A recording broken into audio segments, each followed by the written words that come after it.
தூத்துக்குடி மாவட்டம் எட்டயபுரம் அருகே கண்கள் இன்றி பிறந்த கோழி குஞ்சு ஒன்று தாய் கோழியின் சத்தத்தை கேட்டு நகர்ந்து செல்வது பொதுமக்களிடையே ஆச்சரியத்தை ஏற்படுத்தியுள்ளது.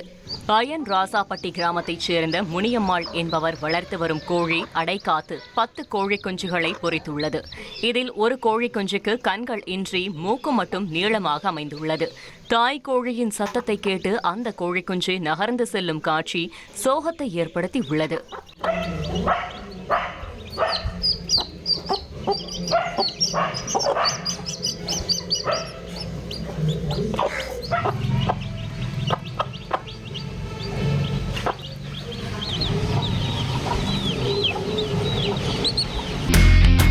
இனி செல்லும் இடமெல்லாம் செய்தி.